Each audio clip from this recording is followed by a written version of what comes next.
You've spent your entire career putting money into your 401k, and nobody, not your HR department, not your plan provider, not the person who set it up, has ever told you how to get it back out.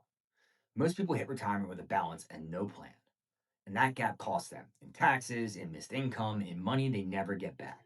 Today, that changes. I'm going to show you exactly how to turn your 401k into retirement income the right way. Here's what I see all the time. Someone retires with $600,000 in their 401k. They've been told their whole career to save, invest, let it grow, but nobody ever told them what happens next. So do the most logical thing. They start pulling money out the same way they put it in, a little bit at a time, whatever they need. And three things happen that they didn't see coming. One, every single dollar they pull out is taxed as ordinary income. Whatever bracket they were in while working, they may still be in it, or higher once the RMDs kick in at 73. Number two, at age 73, the IRS forces them to take money out, and whether they need it or not. And if they don't, the penalty is 25% of whatever they should have taken. And number three, they run out of money before they run out of life. Not because they didn't save enough, because they didn't have a withdrawal strategy. Having a 401k balance is not the same thing as having a retirement income plan. This video closes that gap. Before we get into it, if you want to see exactly what this looks like for your specific 401k balance, I do a free retirement readiness review. 30 minutes, your actual numbers, no products, no pitch. Link is in the description. I'll mention it again at the end. Okay, 4 strategies. Let's go. The first decision you face when you retire is whether to leave your 401k where it is or roll it into an IRA. Most people assume they should roll it. That's often right, but not always. And getting this wrong has consequences. Here's when staying in your 401k makes sense. If you retire between age 55 and 59 and a half, this is called the rule of 55. If you leave your job in the year you turn 55 or later, you can take penalty-free withdrawals directly from the 401k.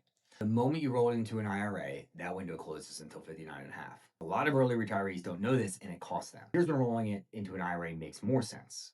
More investment options, better control, withdrawal timing, easier wealth conversion planning, and if you have multiple old 401ks scattered across former employers, and most people do, consolidating them into one IRA makes everything cleaner to manage. The rollover decision isn't automatic. It depends on your age, your plan's fees, and your income strategy for the first 5 years of retirement. Most people treat their 401k like a checking account retirement. They need 5,000 this month, they pull 5,000. They need 8,000 for a vacation, they pull 8,000. No strategy, no sequencing, just withdrawals. Here's why that's expensive. Every dollar you pull from a traditional 401k or IRA is taxed at ordinary income. In a bad market year, you might be selling investments at a loss to fund withdrawals. And if you pull too much, you push yourself into a higher bracket and may trigger IRMAA, the Medicare premium surcharge that hits when your income closes certain thresholds. In 2026, that kicks in at about 109,000 for individuals and 218,000 for married filing jointly. Most people have no idea it exists until they get the bill. The smarter approach is a withdrawal hierarchy. In the early years of retirement, before Social Security, before RMDs, your income is probably the lowest it will ever be as an adult.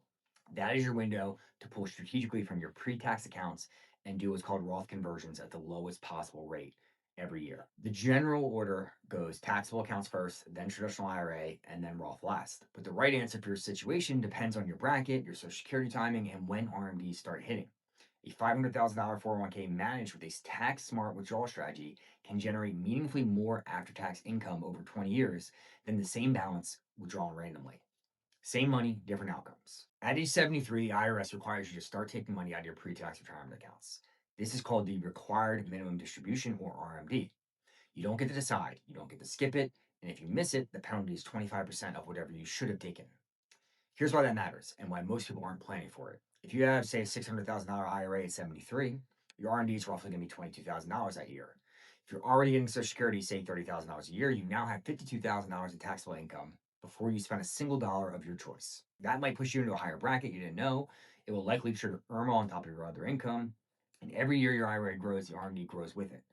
There are 3 ways to get ahead of the RMD window. Number 1 is Roth conversions early. The window between retirement and 73 is your chance to move money from pre-tax to Roth IRA at a controlled tax rate. The Big Beautiful Bill extended current tax brackets, and that window is still open. Once RMDs start, it's much harder to convert without stacking income.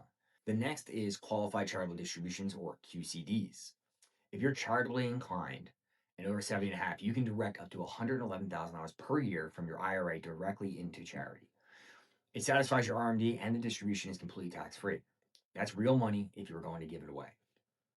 Strategic early withdrawals is the third one. Even before 73, pulling more than you need in low income years and paying the tax now at a lower rate can reduce the future RMD tax burden and can save significantly over a 20-year period. Most people ignore RMD planning until the year they have to start.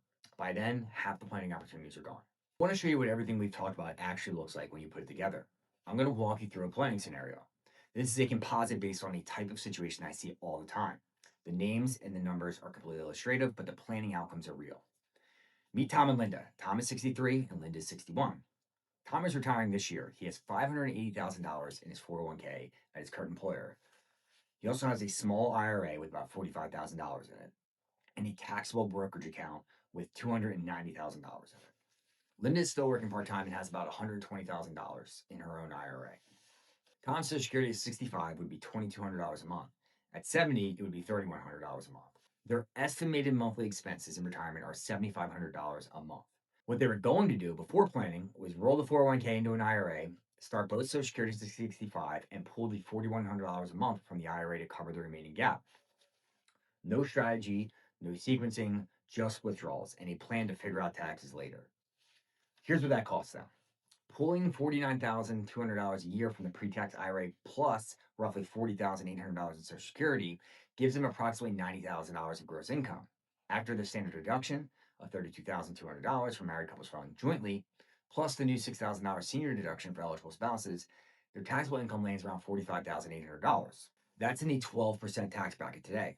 But that isn't the problem now. The problem starts at age 73, when RMDs kick in on a $580,000 pre-tax balance, forcing an additional $24,000 or more in taxable withdrawals, whether they need it or not. That pushes gross income to $114,000 and taxable income to roughly $70,000, approaching the ceiling of 12% bracket. As the IRA continues to grow, future RMDs will push them into the 22% bracket and eventually towards that $218,000 IRMAA threshold. The portfolio also runs out around 84 in a base case scenario. Here's what the plan changed. 1, we delay Tom's Social Security to 70. That's 7 years of 8% annual increases, bringing his monthly benefit from $2,200 a month to $3,100 a month permanently. To bridge that gap from age 63 to 73, we draw from the taxable account that's roughly $290,000. It's a lower tax cost and no ordinary income hit. At $90,000 a year in living expenses, that covers the first 3 years plus of retirement before we touch the pre-tax accounts at all. During the low income bridge years from 63 to 70, we do systematic Roth conversions of $40,000 a year. By 70, we've moved $280,000 out of the pre-tax IRA into Roth IRAs, slashing the future RMD exposure and keeping the couple well clear of the IRMAA threshold. Benefit also becomes the survivor benefit. If Tom passes first, Linda automatically steps up to his larger check, which is the real reason delaying the benefit matters for a married couple, not just the break-even math on his own benefit, but the outcome of him possibly predeceasing her. The portfolio now projects to last past the age of 93 instead of 84. The Roth conversion strategy dramatically reduces the future RMD burden, estimated lifetime tax savings of over $60,000. And Linda is now protected in case Tom predeceases her with the higher Social Security benefit. That's a plan. And the difference between having one and not having one is 9 years of financial security and $60,000 in taxes that they don't pay. All right, so just to recap, you have your withdrawal strategy, the rollover decision, and getting ahead of your RMDs. We also talked about what it actually looks like when you put it all together, the difference between a plan and no plan. Here's the honest truth. Your 401k balance is just a number until you have a plan for it. The people who retire comfortably, who don't run out of money, who don't get blindsided by taxes, and who don't panic when markets drop, they made these decisions before they needed to, not after. If you want to see exactly what this looks like for your specific situation, your balance, your timeline, your tax picture, I do a free retirement readiness review. The link is in the description. Use it.